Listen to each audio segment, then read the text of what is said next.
روتين جديد ويوم جديد وربنا يجعله علينا وعليكم سعيد. قول اللهم امين يا رب العالمين. جايه لكم النهارده بمنيو جديد حلو قوي. اخر 10 ايام في الشهر اللي بيعملوا ازمه في اي بيت، لا انت هتاكلي سمك ولحوم واكلات متنوعه وكله على قد الايد وعلى قد امكانياتك. امشي ويلا بينا نبدا الفيديو ونقول اللهم صل وسلم وبارك على سيدنا محمد وعلى ال سيدنا محمد، ونشوف اول منيو معانا ايه النهارده في ال10 ايام. معايا كده سمك بولتي، انزلي هاتيه من السوق ونضفيه وظبطيه كده وملحيه وخليه كده زي الفل. وزي ما انت شايفه كده عملت معاه رز صياديه وشويه سلطه خضراء، مش سامعين صوت القرمشه؟ حاجه كده اللهم بارك، حلوه قوي وطعمه كمان تحفه. ما تجيبيش الاكل من المحلات، هاتي انتي واغسلي واعملي حاجتك في البيت، انضف واحسن واوفر.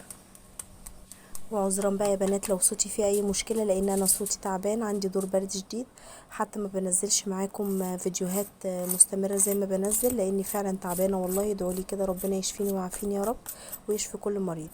سامعين كده صوت القرمشه؟ انا بقول لكم ان السمك ده انا جايباه ونضفته وغسلته وتبلته.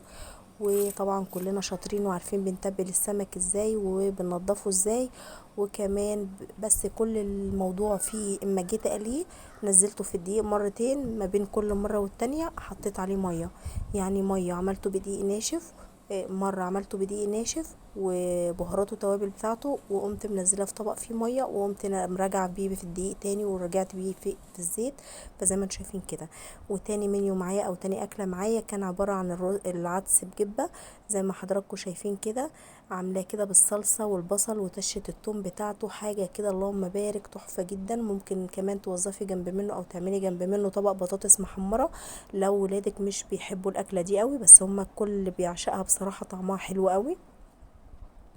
ممكن كمان تعملي جنبه طبق بتنجان مخلل، ممكن كمان تطلعي حته جبنه، ممكن كمان تعملي لو عندك جبنه ريش بطماطم. يعني وظفي الاكله زي ما انت عايزه، زي ما انت بتحبيها، زي ما ولادك بيحبوها. بتعمليها وبتاكلها لهم. انا بس بديك الافكار وحضرتك بقى تشكلي المنيو على حسب ما انت عايزه. زي ما حضرتك شايفه كده انا عامله جنب منه طبق طماطم وفلفل متخلل كده بدقه ثوم وليمون وكده، زي ما حضراتكم شايفين. وطبعا عيش سخن، وما شاء الله كانت اكله مشبعه وحلوه قوي قوي. جربوها، طريقه تحفه وطعمها كمان خطير جدا ومشبعه جدا جدا والله.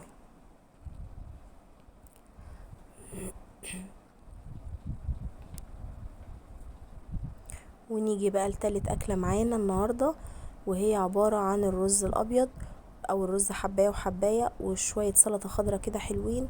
وكمان كنت عاملة جنبها بلح، لأن اليوم ده كنا صايمين، فكنت عاملة جنب منها بلح.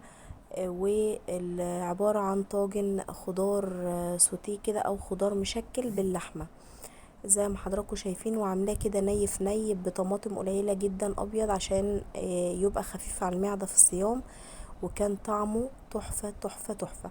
جربوه، حاجه كده ما شاء الله اللهم بارك. وعلى فكره الاكل ده كفى معايا يومين من اخر الشهر، يعني اكله مشبعه وموفره. وكمان يعني الاكل الشعبي دلوقتي بقى مكلف، زيه زي اللي فيه اللحوم وزيه زي اللي فيه الفراخ. فحضرتك لما تجيبي نص كيلو لحمه وتعملي بيهم طاجن زي دوت يكفيك يومين، ما شاء الله اللهم بارك، تحفه جدا. جربوه على طريقتي، حاجه كده منيو لذيذ وسهل وخفيف وسريع وحلو جدا، وكل الاطفال والكبار بيحبوه. زي ما حضرتك شايفة كده اكل ما شاء الله اللهم بارك، وكفى معايا يومين. يعني بتوفري من اقل القليل، بتعملي اكل ما شاء الله تحفة، وولادك كمان يكونوا بيحبوا وانتوا كمان تكونوا بتحبوا. ومش مقيدة ولادك كمان بالاكلات اللي هي الشعبية البحتة دي، كده كده بقت مكلفة اكتر من اللحوم، زيها زي اللحوم وزي الفراخ. صدقيني بأقل الامكانيات هتقدري تمشي بيتك وتمشي امور دنيتك، وتظبطي كمان اكلك وشربك، وهتاكلوا احسن حاجة. كده الوجبة اللي بعد كده او الاكلة اللي بعد كده دي كانت معايا عبارة عن كلاوي. كنت جايبة ربع كيلو من الكلاوي، زودت عليهم كده فلفل الوان وتوم وبصلاية وحاجات كده خضار، شوية خضار كده زي ما انتم شايفين وجزراية. وظبطت الطاسة زي ما انتم شايفين ما شاء الله، رمت معايا كمية كبيرة وحلوة جدا.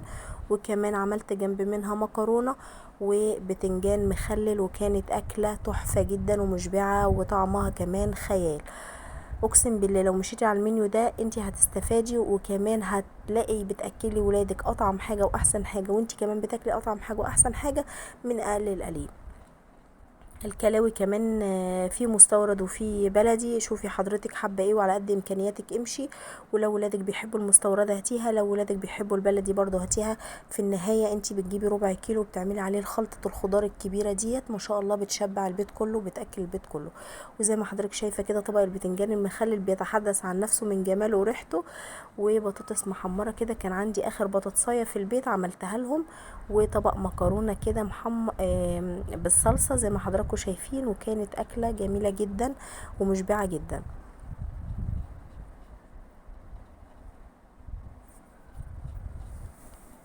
واذا كنت متواجده معايا بقى لحد هنا ما تنسيش تحطي اللايك اذا عجبك الفيديو، وتشتركي بالقناه لو حضرتك لسه ما اشتركتيش، وتفعلي زر الجرس على كلمه الكل عشان يوصلك مني كل جديد بنزله.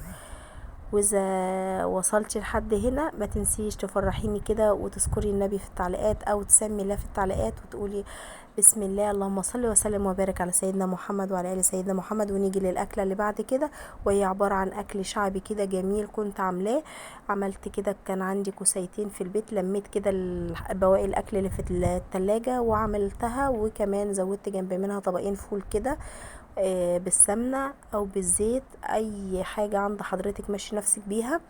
وقليت الكوسيتين وقليت البتنجانية اللي كانت في التلاجة عندي، وقرنين الفلفل المقلي، وكمان قليت طعمية، وكنت حشياها ساعتها جبنة، كانت طعمها تحفة وخطيرة جدا، واكل شعبي يفتح النفس. وكمان كنت محمرة بطاطس، يعني اكلة كده ما شاء الله متكاملة، فيها العناصر الغذائية كلها من بروتين لخضار لعيش لكل حاجة. كانت في الأكلة دي كانت جميلة جدا وطعمها لذيذ جدا. ممكن كمان تجيبي ربطتين جرجير تغسليهم كده وتحطيهم جنب الأكل دوت زي ما انا عامله. وممكن تعملي شويه سلطه كده من بتوع المطاعم. ممكن كمان تقلي بتنجانتين وتتبليهم كده بفص ثوم وملح وكمون وليمون وخل، وتحدقيهم حاجه كده اللهم بارك. اكله فعلا تحفه تحفه تحفه يا بنات، جربوها. وكمان الطعميه المحشيه جبنه حاجه كده خطيره. بتجيبي الطعميه عادي من المطعم عجينه، او حضرتك بتفرمي العجينه في البيت، وتجيبي قطع الجبنه كده انتي تبقي مقطعاها كده قطع صغيره، وتحشي القرص الطعميه وتحطيه في الزيت، في زيت سخن. ومجرد ما ياخد لون ذهبي معاكي بتقلبيه على الناحيه التانية، وبتطلع معاكي احلى طعميه محشيه بالجبنه، وطعمها فعلا خطير جدا. جربوها على طريقتي، حاولوا كده تشكلوا لاولادكم في الاكل والوجبات والمنيو اللي بتعملوه، وهم مش هيقولولك على حاجه لا. زي ما انتوا شايفين كده كنت عامله جنب منه جرجير. بس اكلات كده بتبقى بتفتح النفس حتى لو شعبية، هي في النهاية اكلة ما شاء الله متكاملة كده، وحاجة كده انت بتقدميها بحب للي عندك، حاجة اللهم بارك بتبقى حلوة جدا. زي ما حضراتكم شايفين كده ده شكل الاكلة معايا وشكل المنيو. وكنت كمان عندي ليمون عاملاه اللي هو هريسة الليمون كده، كان طعمها تحفة جدا مع الاكلة دي. ده شكل الطعمية بالجبنة. انا بوريكم الجبنة من جوه عاملة ازاي، سايحة وجميلة جدا. ودي على فكرة كانت جبنة فيتا عادية خالص اللي هي العلب. كنت جايباها وواخدة منها قطع كده صغيرة حاشية بيها الطعمية زي ما انتم شايفين كده. ونيجي للاكله اللي بعد كده، كانت عباره عن بصل اخضر كده مقطعاه. وطبعا البصل الاخضر مش موجود في السوق دلوقتي حاليا، بس ممكن تبدليه بطبق جرجير اخضر، ممكن تبدليه بطبق طماطم كده بالثوم والخل. وكان عباره عن كشري الفول الاخضر زي ما حضراتكم شايفين. وكان عندي كام قطعه كده استريبس او بانيه، يعني دول كده انا بشيلهم في علبه. كل ما بجيب بانيه وبتبله انا باخد قطعتين كده اشيلهم في الفريزر، والاستريبس نفس الكلام. بالتالي في اخر الشهر انا بطلع اللي عندي، فبالتالي بيبقى متكون عندي حوالي نص كيلو او نص كيلو الا حاجة بسيطة، بينفعوني جدا ان انا اعمل بيهم وجبة مشبعة للولاد. وحاجة كده بتبقى تحفة جدا من اقل القليل، انتي ما دفعتيش فيها حاجة، كانت عندك في الفريزر. زي ما انتم شايفين كده الاكله اللي بعد كده كانت عباره عن محشي كرنب بقى، ومحشي ورق خاص كنت انا شايلاه في الفريزر وطلعته، وعملت شويه لسان عصفور او مكرونه اللي هي شوربة مكرونة، وكانت تحفة جدا. كان عندي شوربة في الفريزر وطلعت سويت منها الاكل وعملت شوية الشوربة دول زي ما انتم شايفين بدون لحوم وبدون اي حاجة. كانت اكلة مشبعة جدا ومحببة لقلبنا وقلب الناس كلها، لان المحشي محدش بيقول عليه لا، وولادك كمان بيحبوه جدا وبياكلوه. وكل ده بكيس شوربة من الفريزر انا شلته وطلعته استخدمته وعملت بيه الاكلة الجميلة دي بدون اي لحوم وبدون اي فراخ زي ما انتم شايفين كده. واكلة ممتعة وسريعة وسهلة وتحفة جدا جدا ومشبعة جدا زي ما انتم شايفين.